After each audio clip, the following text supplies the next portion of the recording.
Hello guys, welcome back again sa ating YouTube channel no, The Action Man. Una sa lahat, mega live shoutout po sa lahat ng mga kakamping at sa mga hindi man mga kakamping. Kung interesado ka sa bidyong ito, patapusin mo na hanggang dulo at huwag nyo nang kalimutan na i-like at i-share ang ating video para malaman naman ng iilan sa ating mga kababayan na nagtutulog-tulugan sa katotohanan.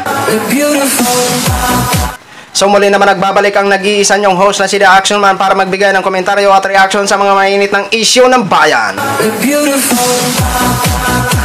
So ito mga ka-action, mga kakamping, no, gusto ko lang i-share sa inyo ang about nga po ito sa pagpapatawag ng DFA dito sa Chinese Embassy ho, mga ka-action. About nga po ito sa patuloy na panggugulo ng mga Chikwa sa West Philippine Sea. So ako magbibigay lang po ako ng sarili kong opinion dito kung ano ba talaga ang dapat gawin para matigil na po at respetuhin ang bansang Pilipinas na nagmamay-ari ng West Philippine Sea. Right, wag na natin patagalin mga ka-action, panoorin na ho natin ang video ho.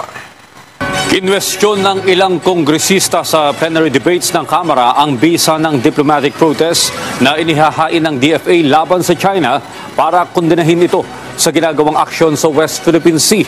Ang sentro ng balita mula kay Ryan Lesiges live. Audrey, tinapos na nga ng mababang kapulungan ng Kongreso ang budget hearing para sa proposed budget 2024 ng Department of Foreign Affairs. Tumagal, Audrey, ng mahigit 2 oras ang budget hearing at samot-saring issue rin ang naungkat. Kabili na nga dyan ang paulit-ulit na paglabag ng China sa usapin dyan sa West Philippine Sea. Nakatakdang ipatawag ng Department of Foreign Affairs o DFA ang mga opisyal ng Chinese Embassy. Ito upang pag-usapan ang sunod-sunod na insidente na may kaugnayan sa pinag-aagawang teritoryo sa West Philippine Sea. Sa plenary debates ng Kamara sa 2024 proposed budget ng DFA, tinanong ni OFW Party List Representative Marisa Magsino kung meron pang natitirang diplomatic options ang ahensya upang igiit ang karapatan ng bansa sa WPS.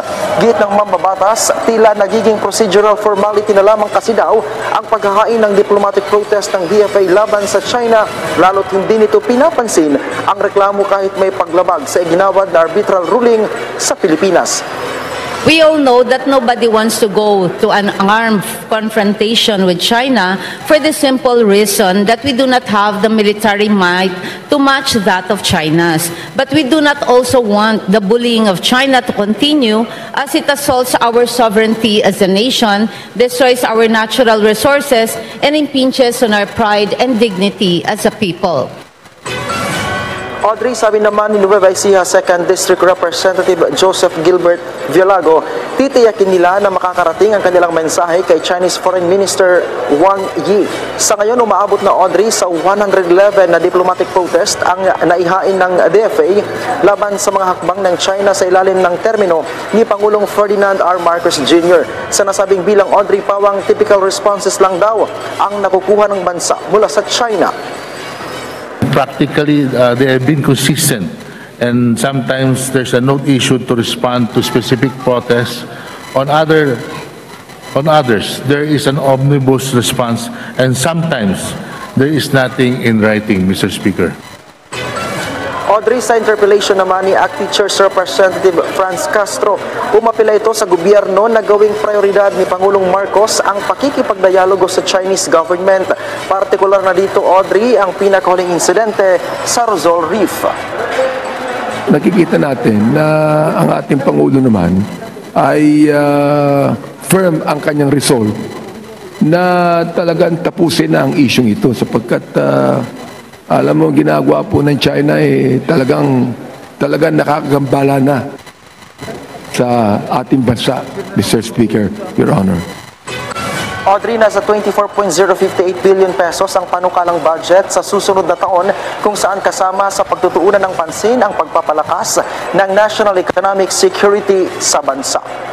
Audrey, umaasa yung ilang mambabatas na makakagawa ang DFA sa tulong o sa guidance ni Pangulong Marcos ng mas epektibong foreign policies at mga strategies para isa-isang mapayapang resolusyon sa tensyon sa pagitan ng China at ibang claimant countries sa issue dyan sa West Philippine Sea. Audrey. Okay, Ryan, kung hindi kontento yung mga mambabatas sa paulit-ulit na diplomatic protest at hindi rin naman tayo pwede makipaggera sa China dahil wala tayong kakayanan, meron bang mambabatas dyan na nagbigay ng kanyang opinyon o suhestyon na iba naman ang maging approach ng Pilipinas pagdating dito sa usapin sa West Philippine Sea?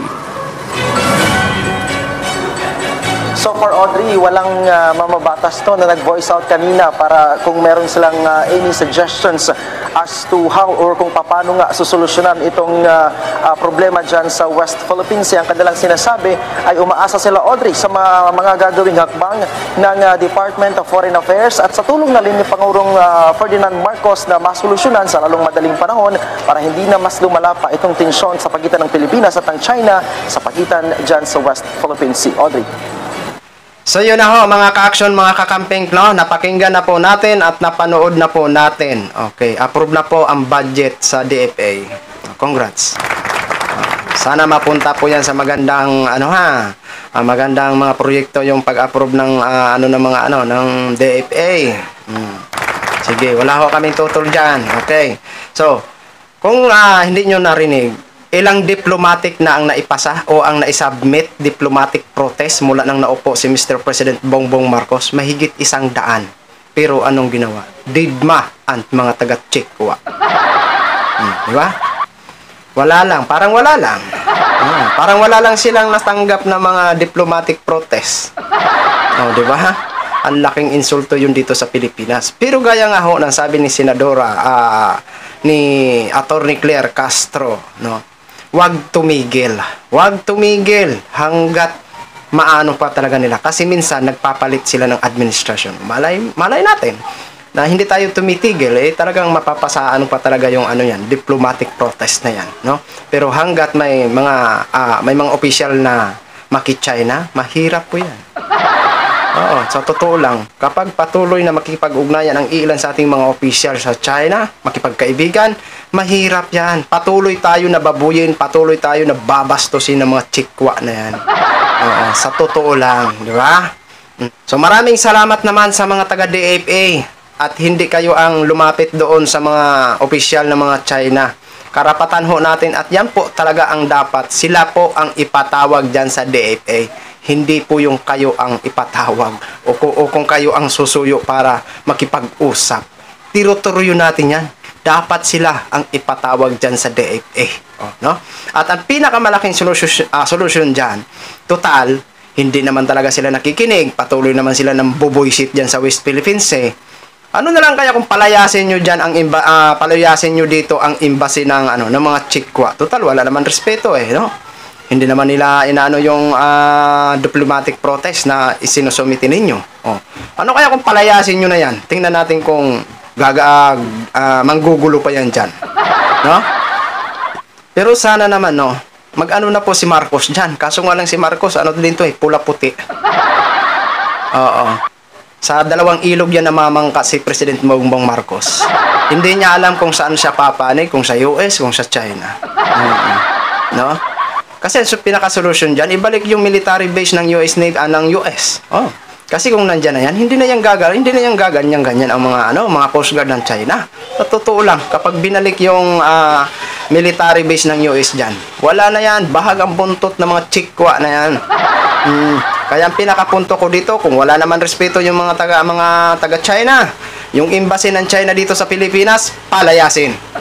Yun lang. So yun lang ho mga ka-action, gin-share ko lang ho sa inyo. Bahala na po kayo mag-komento dyan sa comment section kung ano po ang mga suggestion nyo dyan. So muli, maraming salamat po sa lahat ng mga viewers natin, Luzon, Visayas at Mindanao all over the world. Ako po ang inyong lingkod, si The Action Man. Good evening everyone.